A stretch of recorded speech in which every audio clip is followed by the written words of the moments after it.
Nabi Muhammad Sallallahu Alaihi Wasallam memiliki sejumlah istri. Sang penghulu Rasul itu menikahi mereka karena perintah dari Allah Subhanahu wa Ta'ala dan untuk berdakwah. Salah satu istri Nabi Muhammad adalah Ummu Habibah, anak dari Abu Sufyan yang sangat membenci Islam ketika itu. Nama lengkapnya adalah Ramlah binti Abi Sufyan, Sakhr bin Harb bin Umayyah bin Abi Syams. Ummu Habibah adalah seorang putri pemimpin Quraisy dan pentolan kaum musyrikin hingga menjelang Fathu Mekah. Ummu Habibah menjadi seorang yang beriman walaupun ayahnya saat itu adalah orang yang sangat kafir.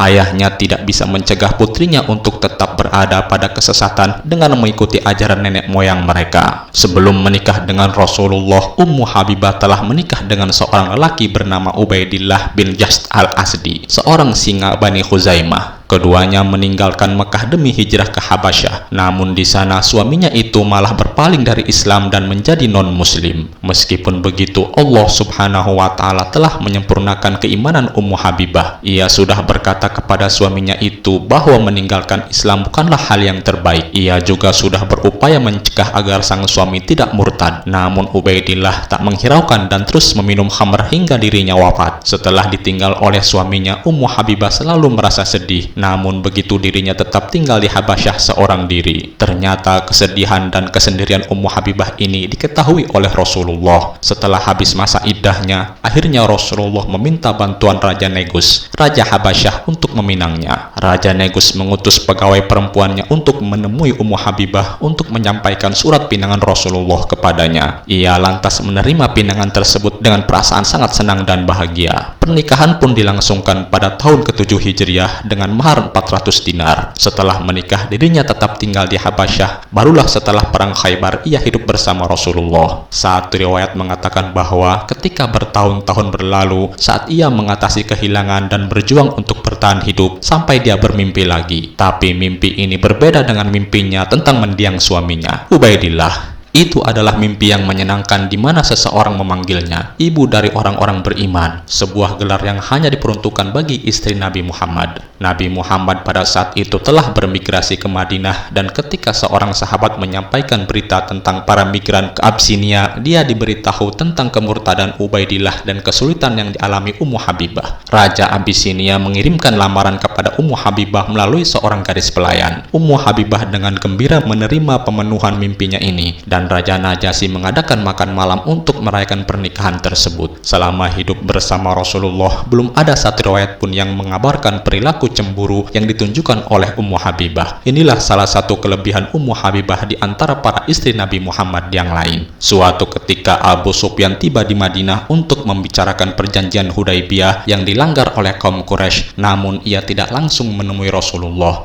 melainkan ingin memanfaatkan anaknya sendiri untuk negosiasi itu. Ia terkejut melihat keberadaan ayah yang sudah lama tidak ia lihat itu berada di rumahnya. Ia lebih tidak terima ketika ayahnya duduk di tikar yang biasanya digunakan untuk duduk oleh Rasulullah. Ummu Habibah berkata, "Tikar ini milik Rasulullah, sementara engkau masih musyrik. Aku tidak suka engkau duduk di atasnya." Dirinya pun akhirnya marah, namun masih bisa dipendam. Hal ini lantas membuat Abu Sufyan untuk mengurungkan niatnya memanfaatkan putrinya. Kejadian ini menunjukkan bahwa keimanan istri Nabi Muhammad, yaitu Ummu Habibah, sangatlah kuat dan teguh. Iman dan keyakinan itu tidak goyah walaupun dihadapkan dengan ayah kandungnya sendiri. Setelah ditinggal wafat Rasulullah, Ummu Habibah menghabiskan sisa waktunya untuk menyendiri beribadah kepada Allah Subhanahu wa Ta'ala. Ummu Habibah wafat di kota Madinah tahun 44 Hijriah. Saat itu beliau berusia 86 tahun. Ia wafat di masa pemerintahan saudaranya, yaitu Muawiyah bin Abu Sufyan. Itulah tadi kisah singkat mengenai Ummu Habibah, salah satu istri Nabi Muhammad Sallallahu Alaihi Wasallam. Semoga bermanfaat. Assalamualaikum